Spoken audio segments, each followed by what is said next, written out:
सौभाग्यशाली गुरुमुख सजन मंडली। इसी प्रकार सन्मुख विराजमान श्री श्री 108 श्री हजूर सदगुरुदेव दाता दीन दयाल जी महाराज जी के पावन श्री दर्शनों को अपने हृदय मंदिर में बसाते हुए और अपनी मुख रसना को पवित्र करने के लिए एक दफा बड़े प्रेम सहित मिलकर बोलो।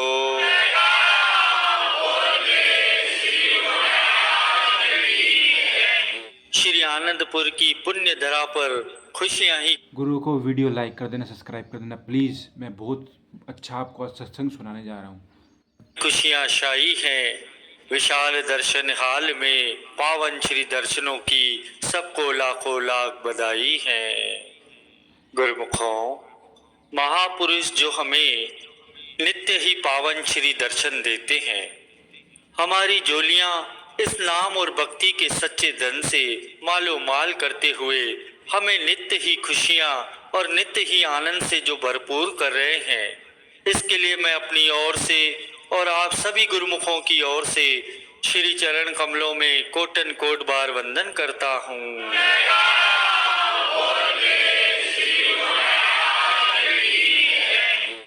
महापुरुषों का इस धराधाम पर अवतरण ही केवल और केवल हम जीवों को सुखी बनाने के लिए ही हुआ करता है।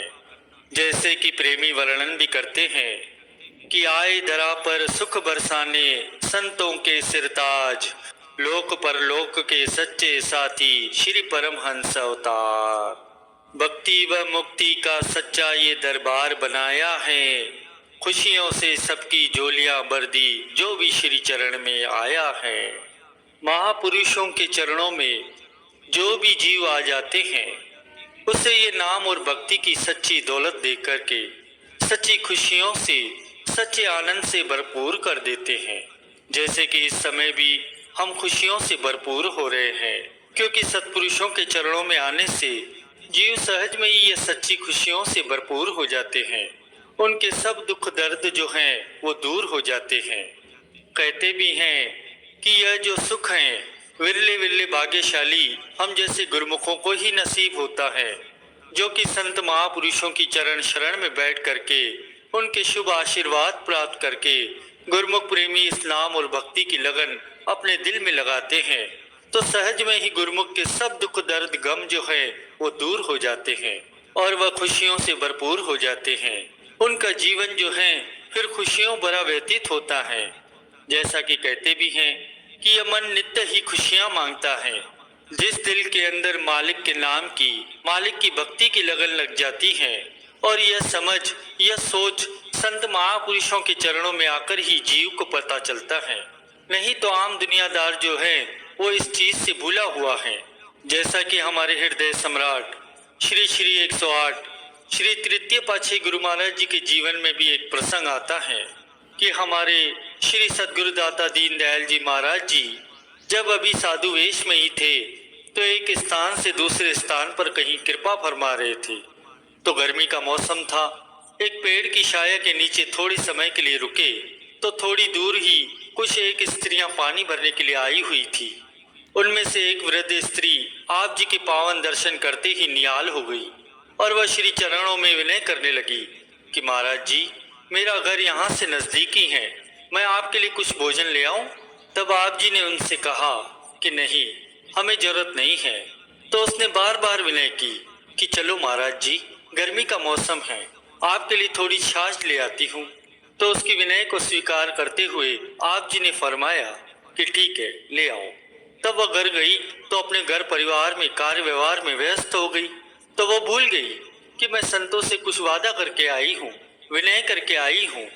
थोड़ी देर बाद उसे याद आया तो वह फौरन उसी समय ही छाछ का गिलास भरा और श्री चरणों में उपस्थित हुई और श्री चरणों में विनती करने लगी, महाराज जी, हम गृहस्थी लोग हैं, घर परिवार में जाकर मैं भूल गई कि आपको मैं छाछ के लिए विनय करके गई थी। तब श्री सदगुरुदेव महाराज जी ने असीम कृपा करते हुए वचन फरमाए कि इसी प्रकार की ये जीवात्मा भी इस संसार में आकर के ये भूल जाती है कि मैं इस संसार में किस लिए आया हूँ, मैं क्या कर रहा हूँ और मुझे क्या करना चाहिए। यह समझ जो है संत महापुरुषों के चरणों में आकर के ही जीव को पता चलता है कि सही मायने में मैं अपनी आत्मा को उस परम पिता परमात्मा के साथ एकाकार करने के लिए ही इस संसार में मेरा आना हुआ है कि हे प्रभु, तेरी बंदगी की ख्वाहिश मुझे इस संसार में लेकर आई है, वरना इस संसार में आने का और कोई मकसद नहीं था। जैसे श्री वचनों में वर्णन होता है कि किस लिए दुनिया में आया, समझा नहीं इस राज को, लग गया रोजी की फिक्र में, भूला असली बात को। छोड़ दे तू फिक्र अपनी, जिक्र कर भगवान का, फिक्र तेरी वो आप करेगा जिसने जामा दिया इंसान का। कि महापुरुषों के चरणों में आकर ही जीव को ये समझ आती है कि संसारी धन पदार्थ एकत्र करने के लिए या रोजी रोटी के लिए ही केवल इस संसार में आने का मकसद नहीं था। इस मालिक के नाम और भजन भक्ति करके ही अपनी आत्मा को उस परम पिता परमात्मा के साथ मिलाना ही सही मायनों में इस मानव जन्म की विशेषता है। इसलिए महापुरुष हमें हर समय अपने पावन वचनों के द्वारा यही सच्ची रोशनी बख्शते हैं कि गुरुमुख जन चाहे कहीं पर भी रहे, लेकिन 2 घंटे भजन अभ्यास अवश्य करें, जिससे कि गुरुमुख का ये लोग भी संवर जाएं और परलोक भी संवर जाएं। जिसने ये कार्य जान लिया उसने समझो सब कुछ जान लिया। जिन्होंने एक को जानिया सो जानो सब जान, एक न जान समझ सब अनजान। जिसने अपने इस कार्य को जान लिया उसने समझो कि सब कुछ जान लिया। जिसने इसको नहीं जाना उसने समझो कि कुछ नहीं जाना, भले ही संसार का कितना बड़ा रुतबा हासिल कर लिया हो। इसलिए ही महापुरुष हमें यही हर समय अपने पावन वचनों के द्वारा सच्ची रोशनी बख्शते हैं कि गुरुमुख जन चाहे संसार में कहीं भी रहते हैं, दोनों समय श्री आरती पूजा के समय श्री आरती पूजा का लाभ उठाएं, सेवा के समय सेवा का लाभ उठाएं, सत्संग के समय सत्संग का लाभ उठाएं और भजन के समय भजन का लाभ उठाएं। 2 घंटे भजन अभ्यास करना हर गुरुमुख के लिए महापुरुषों ने जरूरी फरमाया है। साथ में ये कंसेशन भी दी है कि कोई इसे 2 बार में करे या 4 बार में करे, लेकिन इस नियम का अवश्य ही पालन करे। हमारे हुजूर सदगुरुदाता दीनदयाल जी महाराज जी ने अपने पावन श्री वचनों में फरमाया कि ये जो रूहानियत का सिंहासन है, ये श्री परमहंस दयाल जी महाराज जी का सिंहासन है। इस सिंहासन से निकला हुआ जो वचन है वो दुर्दरगाही वचन है, श्री परमहंस दयाल जी महाराज जी का वचन है। जैसा कि वाणी में भी वर्णन आता है कि वक्त के संत सदगुरु के मुखारविंद से निकला हुआ जो वचन है वो साक्षात परमात्मा का वचन है। जो उसे श्रद्धा पूर्वक अपने हृदय में धारण कर लेता है, जो उस पर मनन कर लेता है, जो उस पर कुर्बान हो जाता है, वो भक्ति की सच्ची दौलत से मालो माल हो जाता है और सदगुरु की प्रसन्नता का पात्र बन जाता है। फिर उसे किसी दुनिया की, किसी लोक की चिंता करने की जरूरत नहीं है और ना ही परलोक की चिंता करने की जरूरत है। श्री गुरु महाराज जी ने फरमाया कि अगर सेवक को अपने सदगुरु के वचनों पर विश्वास है तो प्रतिकूल से प्रतिकूल भी वातावरण अनुकूल बन जाता है। क्यों?